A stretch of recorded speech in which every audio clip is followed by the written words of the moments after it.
लिखा है पृथ्वीराज रासो। हाँ जी सर। एक बहुत ही फेमस दो लाइन है जो हर कोई जानता है, जो कहते हैं उसे कि 4 बांस 24 गज अंगुल अष्ट प्रमाण, ताव पर सुल्तान है मत चुको चौहान। इसका बैकग्राउंड क्या है? सर इसके अंदर जैसे चंद्रप्रदाई जी ने अपने वो पृथ्वीराज आसो में एक्सप्लेन किया है, तो इसमें उनकी आंखों पे पट्टी बांध दी गई थी पृथ्वीराज चौहान के ऊपर। आप इतिहास के विद्यार्थी हैं तो बैकग्राउंड बताएं हमें।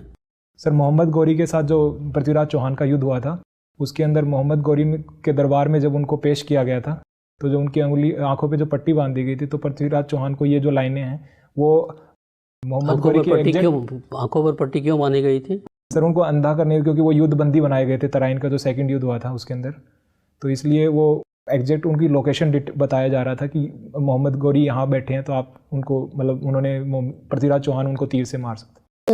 हरियाणा के जाट और राजस्थान के जाट क्या अंतर है?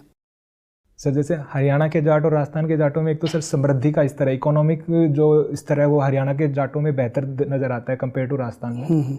साथ ही क्योंकि सर राजस्थान में पॉलिटिकली भी जाटों के बजाय, जब एंशिएंट टाइम में हम मिडाइवल टाइम में देखते हैं तो राजपूतों का साम्राज्य था, तो राजपूत राजा हुआ करते थे, जबकि हरियाणा के अंदर ऐसा नहीं था सर। हरियाणा में स्थानीय जाट समुदाय का ही। अच्छा, आपने कहा जो हरियाणा के जाट ज़्यादा समृद्ध, तो फिर वहाँ के जाट रिजर्वेशन आरक्षण के लिए क्यों बात करते हैं? जब वो समृद्ध हैं तो आरक्षण की क्या ज़रूरत है? सर जैसे हरियाणा के जाटों की समृद्धि का जो मेन कारण था वो एग्रीकल्चर था, जो कि रिवॉल्यूशन के बाद काफ़ी इंप्रूवमेंट हो गया था। लेकिन अब करंट सिनारियो में हम देखते हैं कि एग्रीकल्चर डिस्ट्रेस बढ़ रहा है, तो उसकी वजह से उनको ऐसा लग रहा है कि उनके रोजगार, तो उनको आरक्षण चाहिए। आपका क्या मत है, मिलना चाहिए या नहीं? नहीं सर, जैसे माननीय सुप्रीम कोर्ट ने भी रामपाल केस के अंदर ये बताया था कि आरक्षण सिर्फ सोशली एजुकेशनली फ्रंट पे दिया जा सकता है, तो इन दो पैरामीटर्स पे हरियाणा के जाटों को खरा नहीं उतरा गया था, इसलिए उनकी जो हरियाणा सरकार ने उनके लिए आरक्षण का प्रावधान किया था। अच्छा, मुझे हिस्ट्री को डेड सब्जेक्ट कहा जाता है, क्या आप एग्री करते हैं इससे? History is a dead subject. Sorry sir, मैं सहमत नहीं हूँ इस चीज़ से, क्योंकि history dead subject in the कहने का सेंस था कि उसमें पुराने तथ्यों की जानकारी ली जाती है, लेकिन सर वो हिस्ट्री बेसिकली एक जैविक सब्जेक्ट है सर, वो हमेशा रिलेवेंट रहता है। हिस्ट्री को लिखने के लिए दो चीज़ें बताइए आप, दो इंपॉर्टेंट चीज़ जो ध्यान में रखी जानी चाहिए हिस्ट्री लिखने के लिए।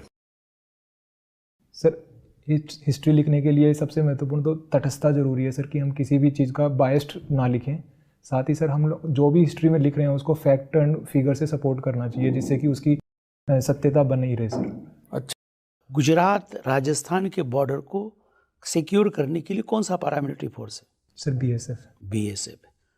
और हमारा नेपाल भूटान के बॉर्डर को सिक्योर करने के लिए कौन सा फोर्स है? सर एसएसबी है। और म्यांमार के बॉर्डर के लिए? सर आसाम राइफल्स और बीएसएफ है सर। अब जो इंटरनल सिक्योरिटी के लिए, इंटरनल के लिए, उसमें आप कुछ पैरामिलिट्री फोर्स का नाम बताइए। ये तो बॉर्डर वाले हो गए सर। सीआरपीएफ है जो कि, और साथ में जो गवर्नमेंट या जो पब्लिक साइट्स हैं उनके लिए सीआईएसएफ का इस्तेमाल। रैपिड एक्शन फोर्स क्या करता है? सर रैपिड एक्शन फोर्स तो कोई विशेष परिस्थिति के अंदर। लास्ट क्वेश्चन, आजकल देखते हैं कि काफ़ी सारे टूर्नामेंट स्टार्ट हो गए हैं, जैसे ये जो इंडिया में हमारा आईपीएल होता है। आपको लगता नहीं आईपीएल से क्रिकेट में इंटरेस्ट खत्म होता जा रहा है लोगों का? पहले 50 ओवर्स का होता था, टेस्ट मैच होते थे, अब 20 है, 2 घंटे में मैच हुआ ख़त्म।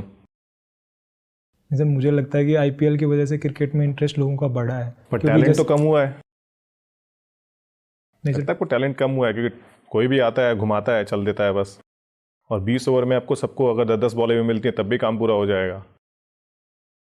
सर टैलेंट कम होने का मतलब नहीं, एक डिफरेंट विधा के अंदर टैलेंट डेवलप हो रहा है, जैसे T20 स्पेशलिस्ट आ रहे हैं, लेकिन सर साथ ही टेस्ट क्रिकेट भी जैसे रिलेवेंट है, तो जो कि टेस्ट क्रिकेट में जो पहले रेजिलेंस वगैरह टेस्ट होता था, टेक्निक्स वगैरह, तो टेस्ट मैच तो आजकल हार्डली होते हैं।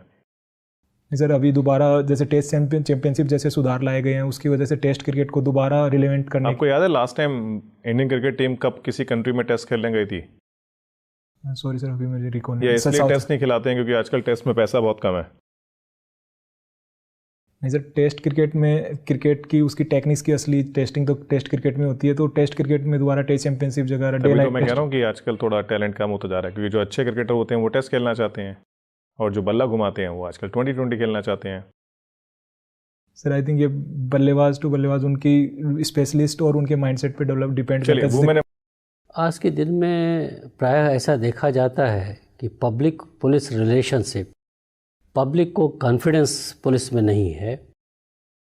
एफआईआर लॉन्च करने से पब्लिक घबराती है, थाने में जाने से पब्लिक घबराती है कि इंटरोगेशन मेरा ही हो जाएगा और काम कुछ नहीं होगा। ये सर तो इस ऐसी स्थिति क्यों बनी है पुलिस सेवा में और इसमें क्या सुधार लाने की आवश्यकता है पब्लिक पुलिस रिलेशनशिप में? सर जैसे हम देखते हैं कि पब्लिक और पुलिस के बीच में जो कॉन्फिडेंस डेफिशिएट हो रहा है, तो उसके लिए सर एक तो कॉलोनियल माइंडसेट जो पुलिस का था उसमें सर थोड़ा चेंजेस आने की ज़रूरत थी। साथ ही सर इसमें पुलिस में पॉलिटिसाइजेशन होने की वजह से भी काफ़ी दिक्कतें थी। सर उसमें सुधार के फ्रंट पे हम देखें तो आजकल कई पुलिस स्टेशंस में उन्होंने रिसेप्शन डेस्क जैसे प्राइवेट पब्लिक सेंटर में होता है वैसे सेटअप्स किए हैं, जैसे उड़ीसा में किया गया है। साथ ही सर EFIR का लॉन्च है जिससे पब्लिक पुलिस इंटरेक्शन कम से हो। साथ ही सर कम्युनिटी पुलिसिंग को बढ़ावा दिया जा रहा है। साथ ही सर जैसे दिल्ली पुलिस में कई ऐसे रिफॉर्म्स लिए जा रहे हैं कि पुलिस के जो बीट अधिकारी होता है वो उनके जो वहाँ की लोकेलिटी में उनके साथ इंटरेक्ट करते हैं और उनसे उनकी समस्याएं जानते हैं। तो कॉन्फिडेंस बिल्डअप मेजर्स